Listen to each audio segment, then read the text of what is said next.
Hi, today we're joined by none other than Hampshire young wicket-keeper batsman Lewis McManus. We're lucky for the second time Lewis has joined us. He's also done an Instagram live session with us. So I hope you enjoy the show.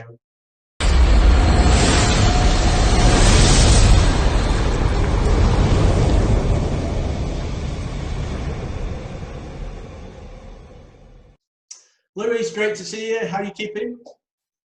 Yeah, all good, thanks, Darren. Good to see you too. Trying to stay busy and keep myself occupied. Excellent, mate. Excellent. How are you keeping with the lockdown? Yeah, not too bad. I've just tried to think outside the box. Really, I've done a bit of reading, a few podcasts, and tried to tick over with training. So as and when cricket resumes, then trying to be ready for that rather than caught off guard. But yeah, all good. Looking forward to getting back into cricket. Great. And are you all prepared for this 10 questions, mate? We're not going to catch you off guard. I hope so. Yeah, you could be stumped on a couple of them, but yeah, I'm looking forward to it.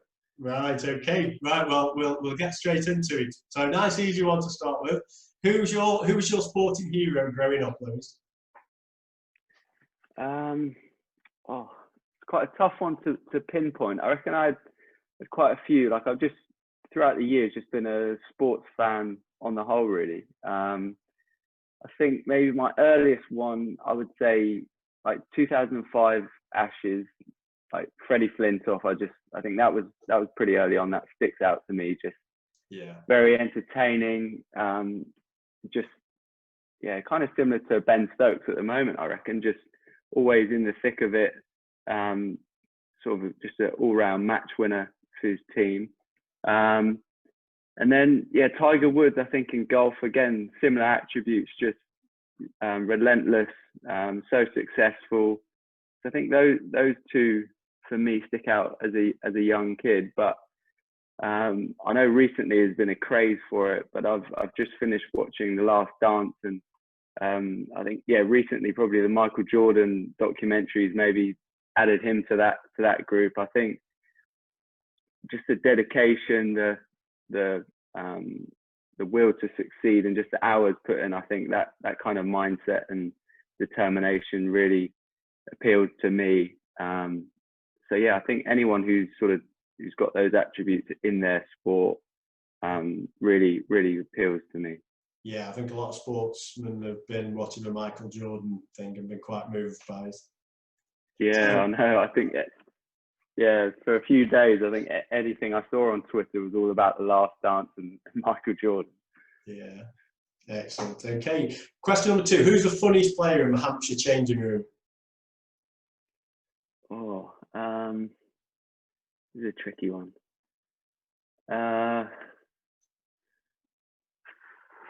I think I'd probably have to say Chris Wood. I reckon he's a bit of a life and soul of the party.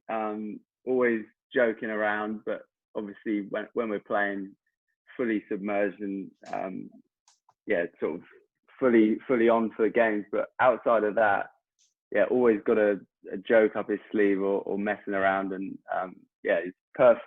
Very good to have around the team, lift the mood, or he's always making people laugh. Excellent, good. Okay, on to yourself. What sport would you want to be number 1 in the world at if it wasn't cricket? It'd be hard to look past golf. I think that would be pretty cool. I'm quite a big golf fan anyway, but I think traveling the world, playing on some of those courses, and I think the only thing that I'd maybe doubt about that is obviously you're on your own in golf, whereas I think the buzz you get from being in a team sport, like sort of what I've experienced over the years of, I know, winning games as a team, probably more so in 4-day cricket, like that buzz, and you share it with your teammates. I think who you share it with probably just as important as what you've achieved. So that would maybe change my mind a little bit, but I'd have to say golf, I think. Okay. What's the funniest thing you've ever seen on the cricket pitch? I think when I was growing up, when I was on the academy, I sort of always heard like Michael Carberry's impressions of batting or bowling, like just legends of the game. He had those impressions down to a T, and I'd always heard huge things about his impressions, not really seen them. And then my first maybe 2.5 years in the first team at Hampshire, I played with Carbs, and sort of, I mean, he's got a story for everything, like another brilliant one to be around in the changing room. And I think we were playing Middlesex, and it was the last session or last hour of a game. We knew it was going to be a draw, and I think Jimmy was captain at the time, and he was like, "Oh, Carbs, you come on and have a bowl." So Carbs comes on and bowls, dead serious. Everyone just knew what was happening, and he just started peeling off all these impressions of ex-international players. And I think we were bowling at, like, I don't know, number 8 or number 9, but we just knew we weren't going to get the wickets, and he's just peeling off these impressions. I think the whole field was just laughing, but he was just deadpan, just enjoying it, like his impressions down to a T. I think that in a first class game, that's probably the funniest I've experienced. Who were you playing that day? I think we were playing Middlesex, and I just seem to remember, I was stood up to the stumps, because he was kind of like, he was bowling like, he was bowling a bit of Carl Hooper's off spin, and then he was just a couple of seamers. But I was stood up to the stumps. I can't remember who was batting. It might have been Tim Murtaugh or something, but I just remember him just taking guard, like laughing, and just the whole, I was like, this can't be first class cricket. Everyone was just messing around, but no, it was good fun. Good. So what's your favourite film? My favourite film? I think it's Shawshank Redemption. I reckon. I know it's quite a popular choice. But I try and avoid watching it too much, because I don't want it to. I don't want to become sick of it. So I think that's my number one. I don't think I've got any others. So yeah, I think I'll go with that. Okay, good. Now this is a tricky one for you. If you were a bowler, would you want to be an out-and-out paceman, a T20 specialist swing seam bowler, or a mystery spinner? I think an out-and-out paceman. I think that seems so far away for me, being quite short and a keeper. I think it would be quite good fun to be quick, even if I'm maybe using the sidearm at the lads. I think, oh, this is good. Like, get my own back a little bit. Normally keeping or batting against it. But yeah, I think I'll go with that, because it just seems so far away from what I'd be able to achieve. It'd be quite a nice thought, being able to bowl pretty quick. Yeah, good. That's a good choice. What's your personal greatest sporting moment that you've had so far?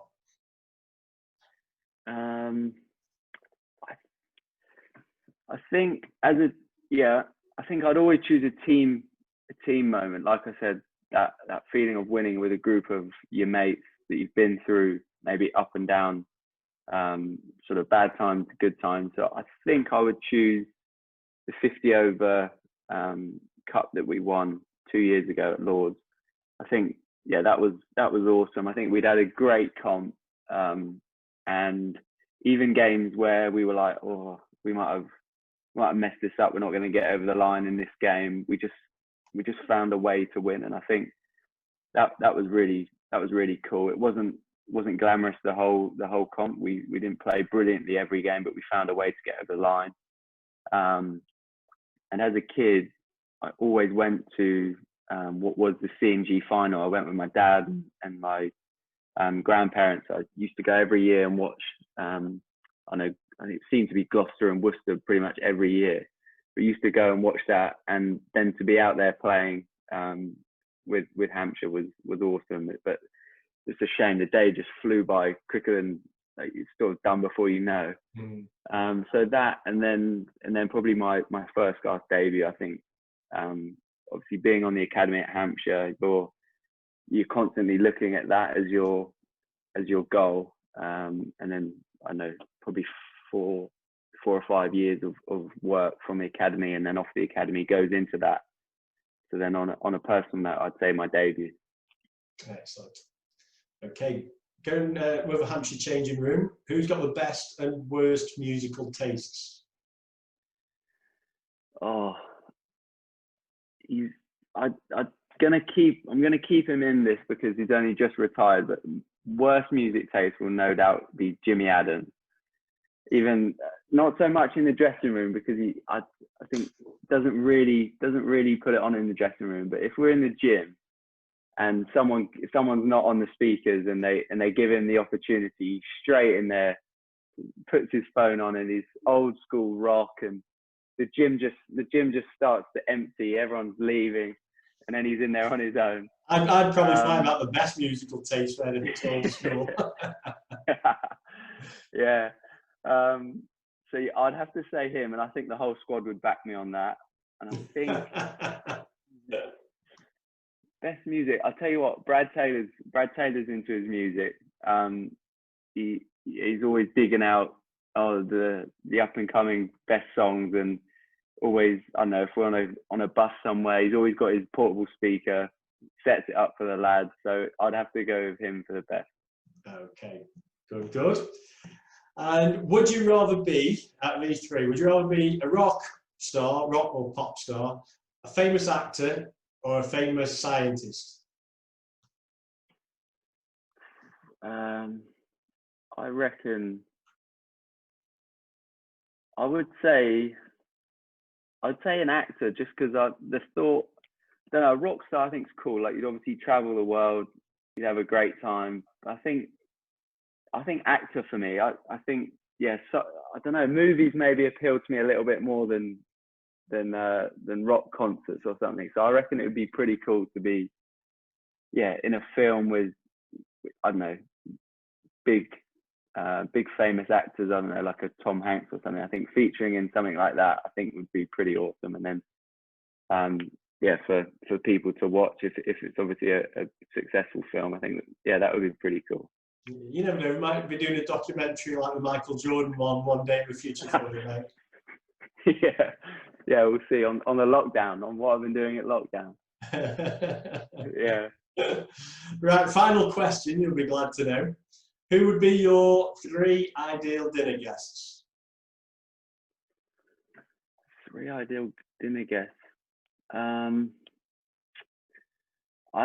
think I'd probably go off cricket here, although there are a few people I'd love to hear their stories of cricket. I think I would go with I'll go with Del Boy. I'm a big Only Fools and Horses fan, have been for years. Great choice. Yeah, I just think I reckon I've watched every episode about 1 million times, but I still laugh at the same point, and it's always on. I'd agree. I'll go with him. Yeah, I'll go with him. Then I would go with Michael Jordan, given the Last Dance. I think there's some unbelievable stories in there that are very motivating. But I reckon it's only touched the surface. I reckon there's loads more to that. And then I would probably go with AB de Villiers. I think somebody that I looked up to a lot as a kid, and was lucky enough to play against him last summer in a T20. And I think, I think it would just be great to talk to him, what they've learned, and how he approaches cricket. I think any really high performance cricketers, to me, their mindset, how they go about day to day, and their experiences, I think would be brilliant to listen to. And then obviously take the edge off it with Del Boy on the other side of the table would be a good mix. Yeah, that sounds a good dinner, that does, mate. Brilliant. Well, Lewis, that's fantastic. Thanks very much for your time. Hope you enjoyed it. Yeah, very good. Thanks for inviting me on, Darren. Yeah, absolute pleasure. And we'll catch up soon, mate. Yeah, absolutely. Big thanks to Lewis for joining us once again. Big favourite on the Vitae Sports channel. Hope you enjoyed it. Don't forget to hit the subscribe button, and see you soon.